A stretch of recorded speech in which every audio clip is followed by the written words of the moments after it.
We're good to go. Good. Checks notes. Evening, afternoon, it's 5 p.m. and of course the sun has set here in Seattle, Washington.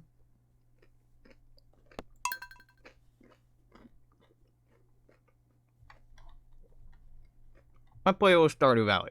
An hour, 2 hours, we'll see. We'll see. For me, the day is fresh. I have not been awake very long. Is this loud or am I being sensitive to sound? Maybe both. Both, yep. Oh. Oh, okay, so I slept on the couch last night, which I'm already sort of regretting. Nothing wrong with my bed. My bed is about, 10 feet away from the couch at their closest point. Again, I have a studio. What the fuck is going on right now? Computer box. This should never be framing. You wanna explain that to me? You wanna run that by me? What the fuck are you trying to run? It's fine. It's fine. If it hiccups again, I'll actually look into it. I'm pretty sure there was a fucking Windows update yesterday. I'm like 90% sure. And anytime there's a window update, I can tell because my PC doesn't start up properly. Because it's some fucking driver or another isn't happy with Windows trying to update it. And I can tell, particularly, because anytime I turn my headphones on, I can't hear anything through it because the Windows has installed both the headset and headphone driver for this specific headset, which has no microphone and therefore is not a headset, but it defaults to a headset for some reason. So anytime I start up my computer and my audio sounds like robo-doo-doo, I know Windows has pushed another update. It's a fun way to tell. Yeah. Now, I was up till morning. I was up till mid to late morning. Did we pet the cat? Did I pet the cat or did I just water you, buddy? No, I pet you. We good. Not in a bad way. Not in like a doomer staying up all night kind of way.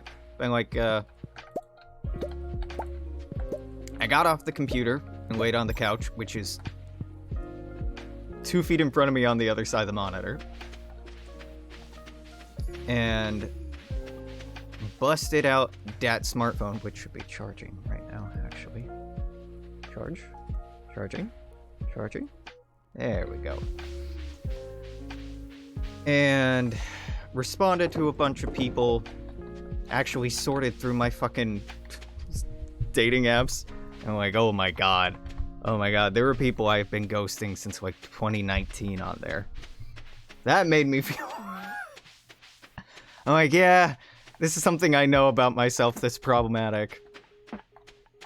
So I cleaned out all the inboxes there, apologized to nice people who had sent nice things to me, or said nice things about me over the last, like, 2 years, and been like, I'm sorry, you're really sweet, or you're really cute, or like, I'm a fucking idiot.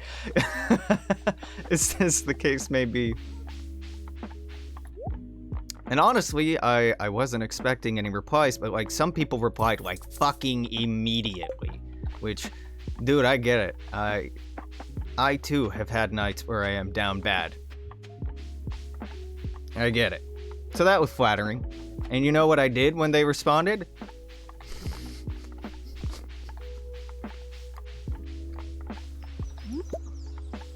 I bet you can guess. Nothing. My anxiety was like, we'll do that later. I'm working through the backlog. But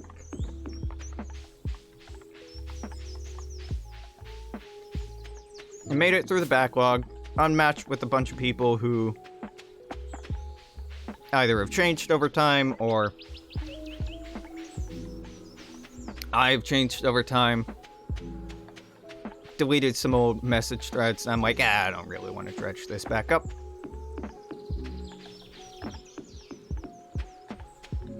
I haven't touched OkCupid because like, that's a whole fucking landmine. I'm pretty sure I just deleted and remade my account on there anyway this year. But I'm still probably ghosting like at least half a dozen people on there.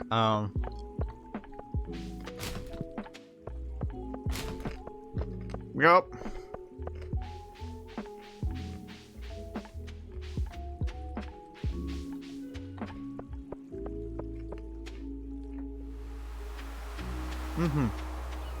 So not a bad morning. I'm like, hey, this thing that I was anxious about, I don't have to think about anymore. And now it's just when people respond to the messages apologizing for not responding that I have to feel bad and actually respond to it.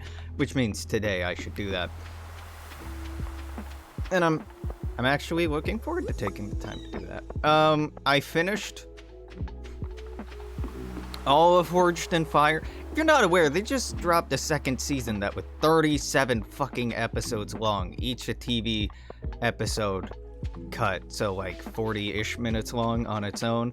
I burnt through that in this weekend. I'm horrified at the amount of time that I've spent just like doing other shit and half listening to that. There's some pretty good episodes. Again, when they open up and act like human beings and treat each other with kindness and respect or help one another out and like actually hug each other instead of doing the no homo handshake, that's some good shit. That's some good shit. We love it. We do love to see it. And I ran out of that last night. And I couldn't figure out what exactly I wanted to watch, so I put on Cowboy Bebop. Because it's been years since I've watched, like actually watched, instead of just had it on in the background, Cowboy Bebop. I'm like, oh yeah, this show kinda does fuck, doesn't it? Then I woke up today, I put that back on while I was, like, waking up. I did my best to struggle against waking up. You know, staying in bed and sleep. I mean, on couch, I guess. Staying in couch for as long as possible. Just rolling over and going back to sleep. Had some vivid-ass dreams. Which was interesting. Might be because of the, ginger tea yesterday? Is ginger supposed to give you vivid dreams? I can't remember.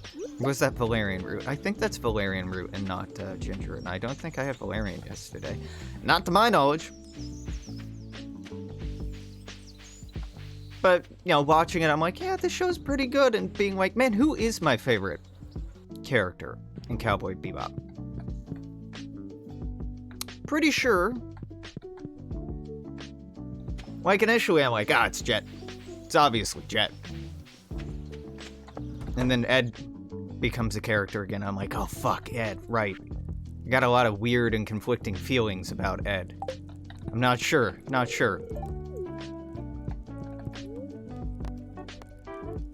Hey, item recovery, sir. Oh, I can buff.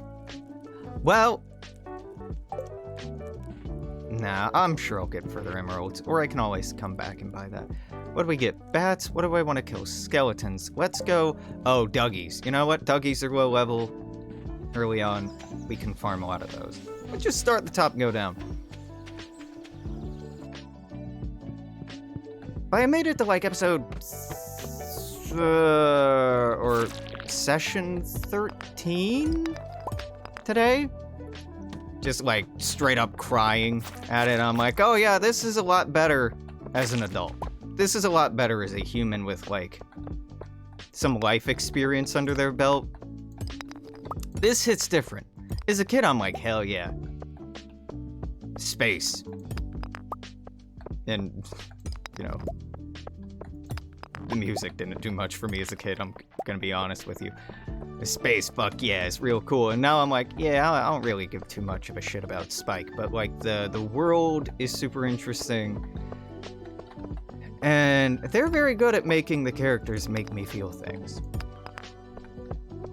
In ways I didn't really pick up on it as a kid. People have diagnosed and tore the show apart to death, I know. But it's really interesting to me how they do off this, or pull off this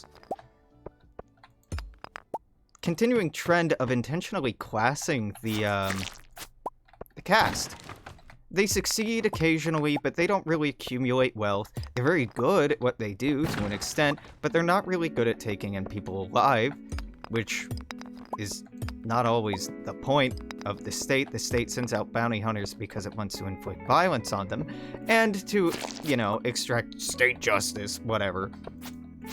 But like, some people die, okay, no big deal. Then, like, we don't have to pay the bounty hunters, and this problematic person's dead anyway, so no big deal, right? But it's interesting that, particularly Spike early on, that's not his motive, right? It's not a profit motive. Even though they're bounty hunters, and one would expect from the characterization of bounty hunters that profit would be their primary motive. But it's not. For him, it's about the challenge and the thrill, and, you know, that's very anime of him, right? But it's nice to have characters with, in a genre that's typically like, I don't have a conscience, I'm in it for the money. I don't care if it's just dead or alive, you're coming with me, right?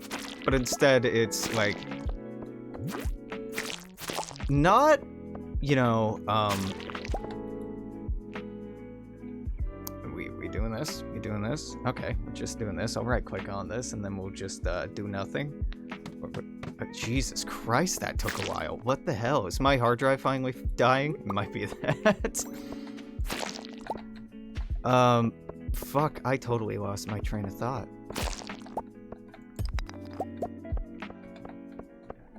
Wowee. Yeah, I was talking about profit mode, I was talking about interesting having the... Oh, it still has the characters be, like, not detached, but kind of, I don't know. They all strike me as anarchists. Even the cop, yes, even Jet. Because of this sense of freedom and mobility, it's, you know, very necessary for the Western genre to exist. And for them to be aping, and, you know, not aping, just embodying the Western genre so well. Magnetic ring! You definitely need that. Like, you need for a Western a juxtaposition of law versus good. You need a juxtaposition of right versus the law, right? That the law isn't always right, that it's more about authority and more about control. You need these agents who are kind of dispossessed or disowned by the state, still have some small power and authority unto themselves, but they continually fail to affect the wider world around them. There's a sense that regardless of what you do, society's just going to keep rolling on in the direction that it's going, that you can't fight the oncoming storm of civilization. Now, Red Dead Redemption 2 particularly did an incredible job at portraying that. You know, the West that never was, right? And so too does this Cowboy Bebop. A lot of the, in like episodes, or, you know what I'm talking about, 12 and 13, they touch on a couple of notes that are interesting. Like the representation of queer people, particularly gay or trans people, is, not always tastefully done. Some of the dialogue is like, ugh, okay, a little cringy. Also, have the voiceovers, have the English dubs been redone? Because in the English dubs on Netflix, there are lines calling one another hipster and salty. And I swear to God that was not in common vernacular, least of all in voice actor translator vernacular in the 90s, in 98. Like, no fucking way, right? That has to be new. I feel like I'd remember that. Hey! You're what I'm here for. I need to kill, like, just an absolute ton of you little dudes. So I don't know. That was interesting. At the same time, it might be just the dialogue changes. It's not quite as backward as I remember it being. Not backward in the sense of, like, reactionary, just, like, being very of its time.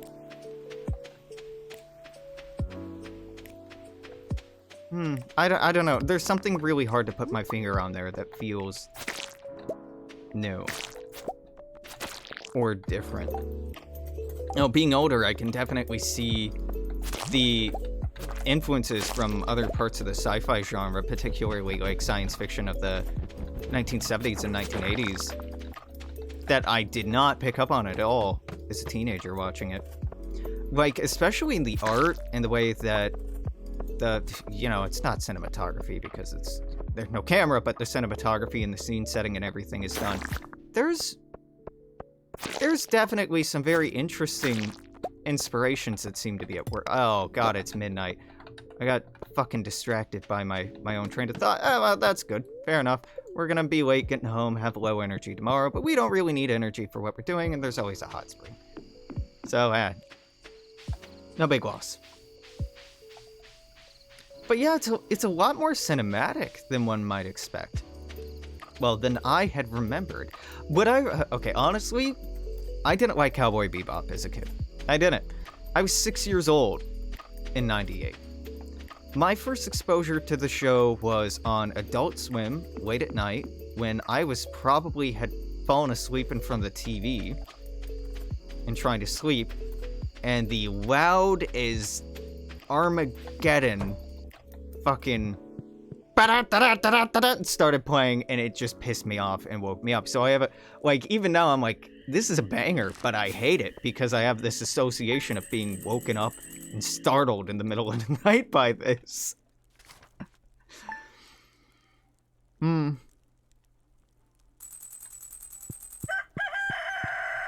even as a teenager when it ran on Adult Swim, same thing. I guess when I was a kid, in like a preteen, it was running on Toonami at that time. It wasn't running on Adult Swim. But you know, potato, right? Same fucking thing. Okay, should have destroyed that glow ring yesterday. Didn't realize I had a double. That's fine.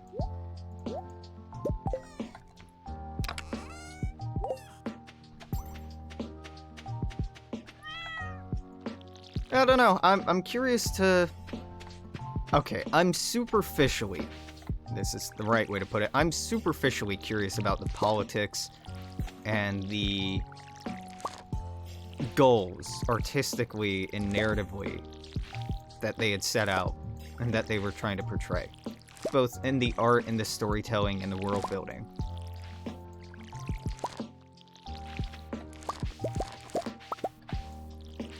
I'm curious, but at the same time, I kind of don't want to know. In the same way that, like, I feel like I would have loved Blade Runner if fucking nobody had told me about Blade Runner. I would love Blade Runner if I didn't have so many goddamn people telling me that I would love Blade Runner.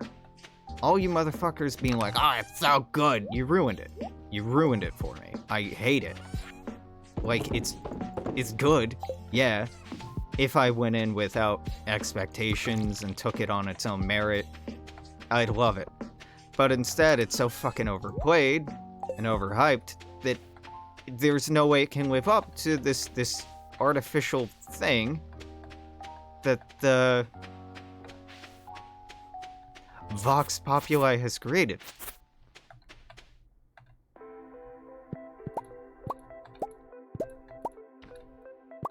I think a lot of science fiction from the 70s and 80s suffers from the same thing, for me.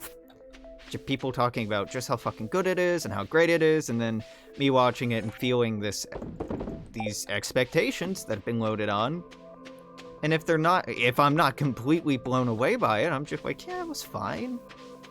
But like, you didn't have to make such a big thing out of it. Just a real shame when it's actually like a real fucking bop. When it do actually bang, though. So yeah, you know, very, very controversial take. Cowboy Bebop, good.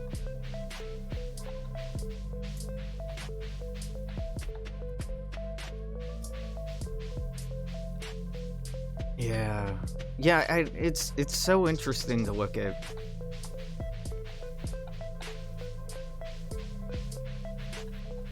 I don't know, like, my brain is watching it going in, like, 3 different directions at once, wondering about the ways that the story and the world building and the characters are a reflection of the authors and show creators' cultural and personal backgrounds, what they were writing, and exploring this fictional setting as an exploration or critique of, etc., etc. Like, part of, and it's not the forefront in my mind, which is really nice. It's just kind of running slowly in the back of my mind, being like, huh, I wonder if, or is that an allegory for this? Is that a metaphor for this? Or am I making too much out of this?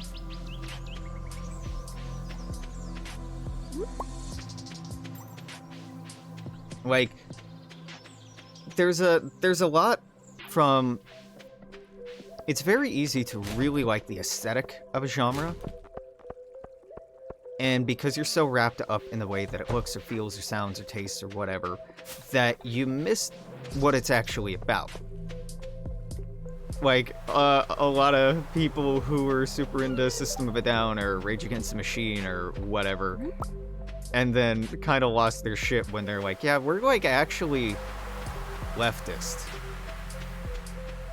Rage Against the Machine a little less so. But, you know, whatever else. Who, you know, lost their shit when they started finding out the anti-capitalist brands that they liked because they thought they were anti-authoritarian, which they are, were also deeply anti-capitalist. Even though they espouse those beliefs loudly and proudly in their work. I wonder how much of that happens with, and I know a fair amount probably happens with, television shows and movies as well. Like, the Western genre has a lot of political baggage to untangle. You know, it was a fetishization and a romanticization of the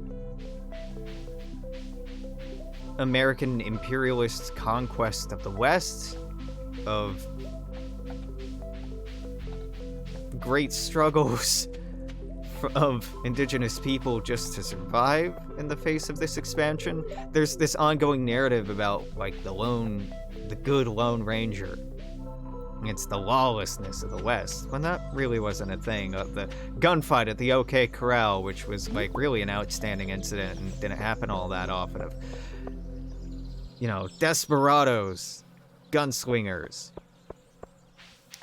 riding a lone horse out on the range, right? Like, things that are very aesthetically pleasing and feed into this overly romantic and utterly fictitious imagining of American history, in that it centers a quite often white guy as its protagonist. A middle-aged white guy, young or middle-aged white guy who's moved away from the East to get away from either the war or big government or civilization or change or losing connection to the natural world or what the fuck ever. Going out there and, you know, reforging himself, recreating himself, finding a new identity, making himself anew out west.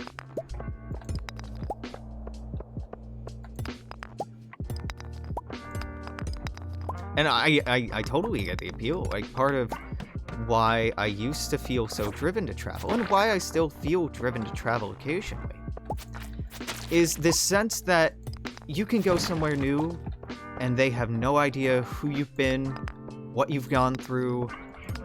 You can just be yourself. You can be somebody entirely new, and you don't have to worry about the precedents and the expectations that have come before you. There's an incredible feeling of freedom that accompanies that. Abso-fucking-lutely. But the Western genre tends to center that experience and marginalize or erase or ignore or downplay the experiences and lives that that experience had as a cost. Or that were necessary to give that one individual that freedom of mobility. Or freedom and power, right?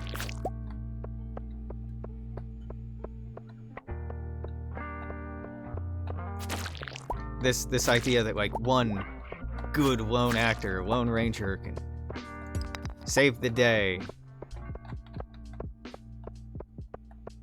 It's chivalry, you know? It's 20th century chivalric mythology. American chivalric mythology. It's coping with, you know, a real sense of a lack of control that a lot of people experience. It's coping with, you know, the horrors of the First and Second World War and this artificial triumph that a lot of people felt after it was over. That, you know, we were the good guys. We were all of this bullshit. And it fed into that lie so much. Yeah, we're all John Wayne, right?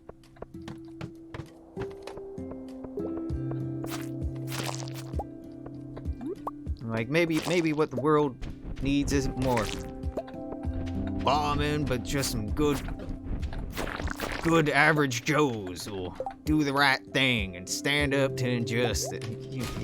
You know the dangerous internalized narrative that people have created out of this mythology. Good guy with a gun mythology. And don't get me wrong, one good guy with a gun can do quite a bit, but there's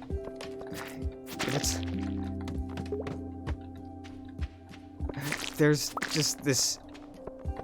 People who LARP and are members of, like, oh my god, what the fuck is the fucking pseudo-activist Second Amendment group in the United States? It's actually, like, pretty conservative and reactionary and... oh my god. Whatever.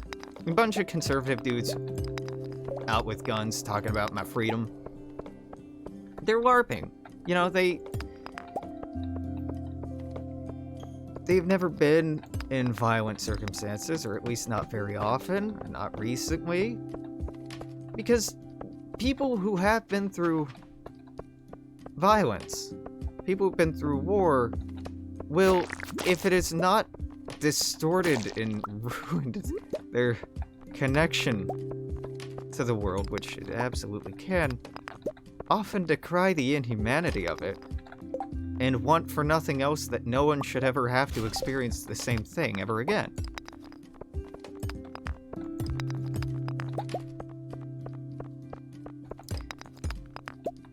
Oh man, I totally lost where I was going. I am a little spacey today. Not in a bad way, in a very, like, sleepy way. Which might be bad if I get woke later. No, I'm good. Fuck, what do I not want here? The stone, I guess, but I actually do want to be stockpiling a good amount of that. Oh well. Oh well. Yeah, but I haven't finished Cowboy Bebop again. I should have dropped the sap, but whatever. No, it's a non-issue. I'm looking forward to it, but I don't want to rush it. They do love to just... any scene, especially early on when Faye is introduced, any scene with Faye has her tits jiggling. Even if it's another actor moving in the scene, tit physics, boobs move. And I get, you know, the audience it was made for, and, you know, it was the 90s. Ain't nothing wrong with, you know, a little bit of fan service and gratuitous booba. Ain't nothing wrong with that, but it is kind of funny watching it in retrospect and going like, huh, yeah, this is doing some weird shit sometimes. But, like, episode 12 and 13, there's a lot going on there with, like, character growth, looking at the actual motivations for characters, like, you know, Faye having it openly question if she is actually, like, a detached badass, or if she's just afraid of being hurt, and that she leaves people before they can leave her. Like, you know, okay, that's not a deep dive. That's a pretty, like, okay, I get it, you took a psychology class kind of take, but, you know, it's still miles more than we'd get out of a lot of other shows at the time. This whole hyper macho, I can't say that I care, I'm not willing to share my trauma or my backstory, but I desperately, the whole, when are you gonna tell me about her? When are you gonna tell me about how you lost your arm?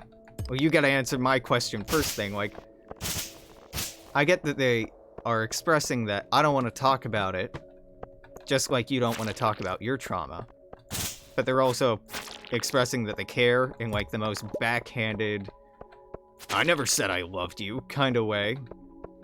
Just sad and cute.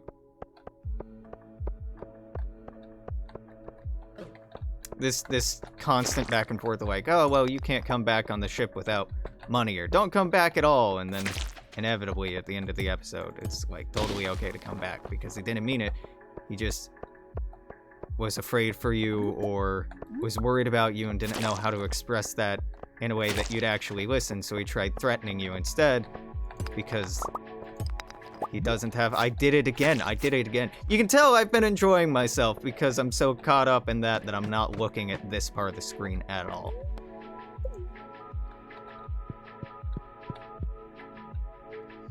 Yeah, well, another day, another lack of energy. Another day in my life. You know, we've only been up for half an hour, but I think I might take a break. My throat is actually really bothering me. I want to keep streaming, but I kind of want tea. And we're at the end of the day. I'm gonna feel a little bad for YouTube for just doing a half hour, but let's be real, YouTube. The algorithm says that videos should be 15 minutes or less. I know that the average watch time on even my long videos is about 15 minutes, so y'all motherfuckers would probably be happiest if I just pumped out content that was, you know, again, about 15 minutes long. So we're gonna go with 30 for now, and I'm not gonna feel bad about it. But yeah, I'm not done for the night. If you are watching on YouTube, sorry, I'm thirsty. Fuck off, I'll see you tomorrow. Until then, toodaloo, take care, see them,